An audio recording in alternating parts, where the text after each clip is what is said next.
sementara, pembangunan apartemen dan hotel untuk jamaah haji dan umroh di Tangerang, Banten ini tetap dilanjutkan. Sejauh ini, Ustadz Yusuf sudah menghimpun dana sekitar 20 miliar rupiah dari 150 miliar yang dibutuhkan. Dalam situsnya, www.patunganusaha.com, Ustadz Yusuf Mansur menawarkan keuntungan besar bagi yang ikut patungan. Peserta akan mendapat bagi hasil 8% per tahun dari modal yang diinvestasikan. Setelah 10 tahun modal akan dikembalikan tetapi akan tetap mendapat bagi hasil usaha. Namun rupanya bisnis yang dijalankan Kiai Kondang ini dinilai ilegal oleh Otoritas Jasa Keuangan. Yusuf dinilai melanggar Undang-Undang Nomor 8 Tahun 1995 tentang pasar modal karena menawarkan dan menghimpun dana masyarakat tanpa izin. Atas saran Menteri BUMN Dahlan Iskan, Yusuf menghentikan sementara pendaftaran peserta baru. Ia juga mendatangi kantor OJK di kawasan Sawah Besar, Jakarta Pusat untuk menanyakan persyaratan yang harus dilengkapi untuk melegalkan bisnisnya. Kementerian Koperasi untuk memanggil Kopindo pertanggungjawabkan dana-dana kami. Itu. Jadi kita minta sebenarnya pelapor pertanggungjawabannya ini bukan dari Ibu aja. Kementerian Koperasi juga minta pertanggungjawaban. Kenapa nggak pernah mengirimkan laporan? Nah, koperasinya seperti itu kan. Jadi kita minta difasilitasi untuk bertemu. Kemenkop juga harus memanggil minta pertanggungjawaban sebagai koperasinya itu seperti apa kok begini gitu. Karena mereka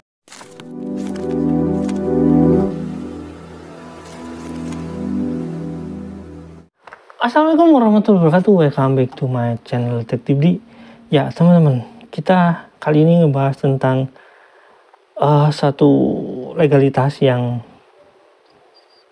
sebenarnya saya waktu berbicara kepada pihak Kementerian Koperasi ya dengan kabitnya itu membongkar satu file data yang menurut saya itu menjadi informasi yang sangat penting karena dia mengungkapkan kepada kita tentang status koperasi itu, apakah itu terdaftar di OJK atau tidak.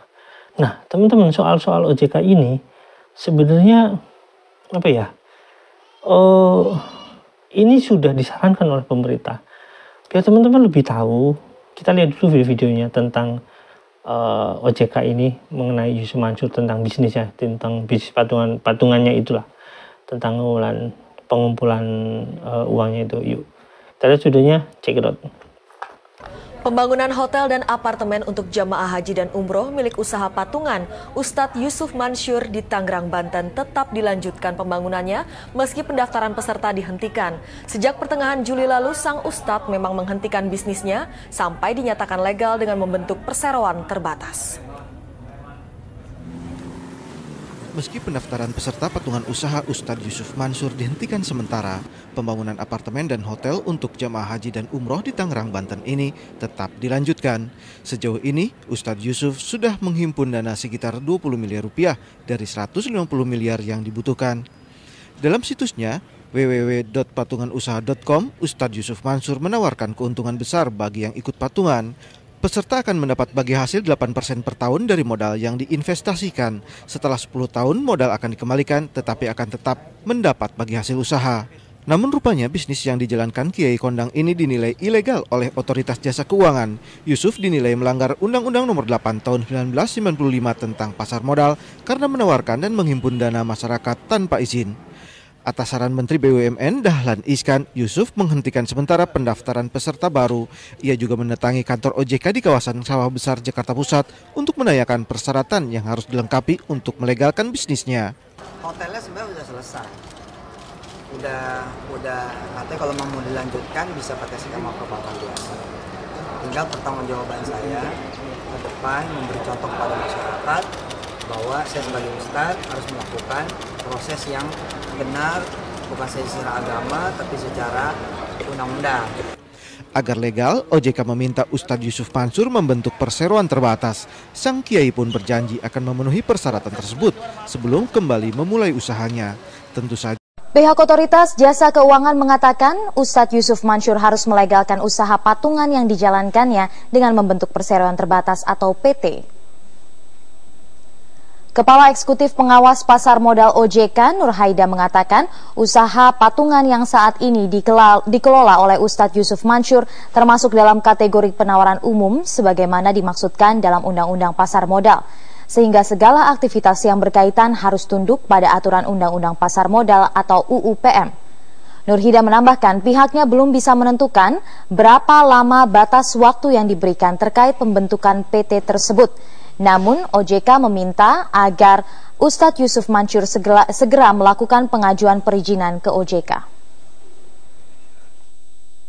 Disampaikan ke OJK termasuk menyatakan bahwa memang usaha ini sudah diberhentikan buat sampai saat ini, sampai kemudian legalitasnya bisa terpenuhi. Nah, tentunya berapa lama, kita lihat bahwa sekarang, kalau dilihat sekarang itu bahwa salah satu persyaratan untuk nanti bisa mendapatkan pernyataan efektif dari OJK dalam rangka penawaran umum itu adalah yang mengajukan harus berbentuk perseroan. Nah, tentunya ini ada proses ya, ada waktu untuk memproses menjadi. Oke, teman-teman, itu videonya. Jadi saran dari pemerintah itu untuk membuat PT, dan PT itu ya mungkin bisa berbentuk BPR KS atau BPR ya, atau misalkan bisa berbentuk sekuritas atau apa semacam, atau perbankan yang sifatnya kayak reksadana. Kita nggak tahu pada saat itu saran dari pemerintah. Nah, cuma pada akhirnya Yusuf Mansur itu membuka koperasi yang ternyata pada saat dibongkar sama Kementerian Koperasi, pada saat itu mereka membuka file resmi ya, walaupun saya bisa buka file itu karena ya dari sekarang kan sudah online single submission itu sudah bisa dibuka. Mereka buka file itu, cuma mereka nggak tahu file yang di Kemenkumham karena pada saat itu saya yang memberikan file itu. Jadi hubungannya dengan Hotel City itu bagaimana? Nah, teman-teman, mereka punya data yang mereka tawarkan ya, teman-teman. Oke, teman-teman bisa lihat dulu video saya pada saat saya wawancara dengan para ibu-ibu yang datang langsung ke sana. Saya ambil sepotong bagian ini agar teman-teman lebih memahami. Yuk, check it out. Setelah mengetahui, teman-teman sebenarnya Yusuf Mansur nggak ada modal di sana. Di awal itu semuanya uang investor, tapi ternyata uang investor pun nggak ada di sana gitu. Itu perasaannya gimana? Ya kesel lah, kita perlu tahu itu, makanya kami datang ke situ butuh penjelasan dari koperasi dan juga meminta pertanggungjawaban Koperasi Merah Putih itu bahwa kedudukan kami apa, setelah kami tahu nggak jelas kedudukan dana-dana kami dikemanakan. Nah, itu di situ kami mempertanyakan lagi, ini gimana Pak? Mereka juga bingung, pihak koperasi tanya. Ya, Kementerian Koperasi. Nah, mereka bingung juga, makanya koperasi. Karena koperasi berdiri 2013, kemudian hotel itu sudah operasional 2015. Nah, uang kita kan udah ditarik sebelum koperasi itu berdiri. Iya. Nah, itu kan Yusuf Mansur itu mengatakan bahwa uangnya dialihkan ke koperasi. Berarti dengan demikian otomatis anggota investasi atau anggota patungan usaha otomatis sebagai anggota koperasi. Nah, kita kan investasinya di pembangunan hotel. Harusnya investasi kita itu ada koperasi sebagai pemegang saham gitu kan, mewakili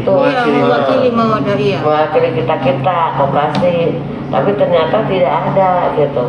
Sekarang ya uang yang itu pada kemana gitu kan, nggak ada ya. Sementara pembayaran yang tercatat di sana itu dari pihak modal lain.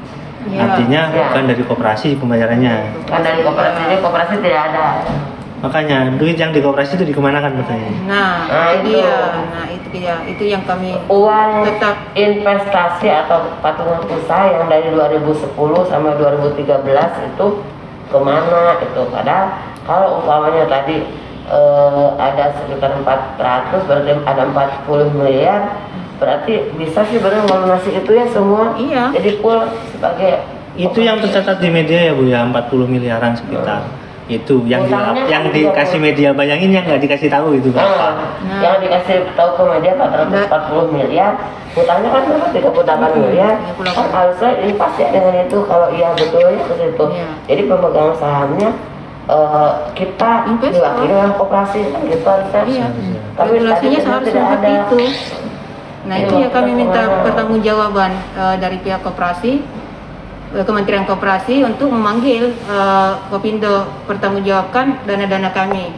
Iya. Itu. Jadi kita minta sebenarnya pelapor pertanggungjawabannya ini bukan dari Ibu aja. Kementerian Koperasi juga minta pertanggungjawaban. Kenapa nggak pernah mengirimkan laporan? Nah, koperasinya seperti itu kan. Jadi kita minta difasilitasi untuk bertemu. Kemenkop juga harus memanggil minta pertanggungjawaban sebagai koperasinya itu seperti apa kok begini gitu. Karena mereka. Oke, itu videonya teman-teman.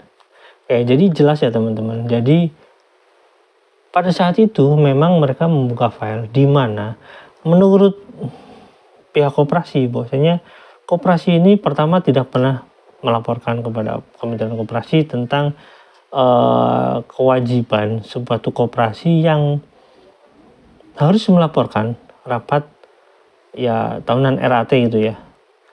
Rapat setahun sekali itu, kita bahasa sederhananya seperti itu, yang diwajibkan kepada koperasi untuk memberikan transparansi tentang keuangan yang dikelola, karena itu merupakan uang kota. Nah, yang jadi aneh, pengelolaan modalnya itu kan sangat besar teman-teman. Kok bisa pengelolaan yang sangat besar itu sifatnya masih koperasi gitu ya. Walaupun koperasi itu berinvestasi di pihak lain. Nah, ini jadi penting ya teman-teman. Pihak lain itu siapa gitu? Yang katakanlah, misalkan Kopindo itu menguasai investasi BRIS gitu ya.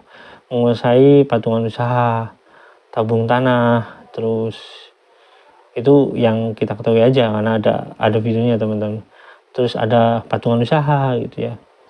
Yang jadi pertanyaan adalah ketika dibongkar itu ternyata pada saat mereka membongkar, ini pendengaran saya teman-teman, itu tidak ada namanya izin OJK.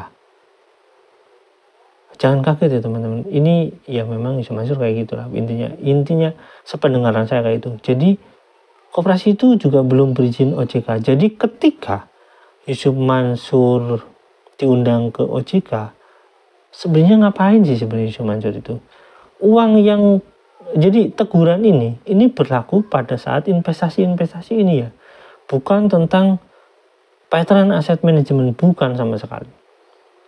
Ini tentang investasi yang dikumpulkan Yusuf Mansur melalui Yusuf Mansur itu sendiri atau melalui koperasi. Yang seharusnya itu karena pengumpulannya salah satu pengumpulan modal itu harus menggunakan undang-undang perbankan itu, sehingga OJK harus ikut campur, tapi ternyata teguran itu menurut saya nggak didengarkan ya, karena belum ada. Ini berdasarkan data yang pihak Kementerian Koperasi keluarkan itu nggak ada. Dan anehnya teman-teman, anehnya adalah pihak Kementerian Koperasi ini juga bingung. Ini kok investasinya kok seperti ini. Jadi nggak jelas. Ini bagaimana? Ini uang ibu-ibu udah kemana? Intinya kayak gitu. Tapi ya sudahlah. Pokoknya saya akan bahas di video selanjutnya tentang hal inilah gitu ya. Karena ini penting ya teman-teman. Oke, sampai sini dulu teman-teman. Jangan lupa subscribe dan komen. Jangan lupa juga share. Wassalamualaikum warahmatullahi wabarakatuh. Bye.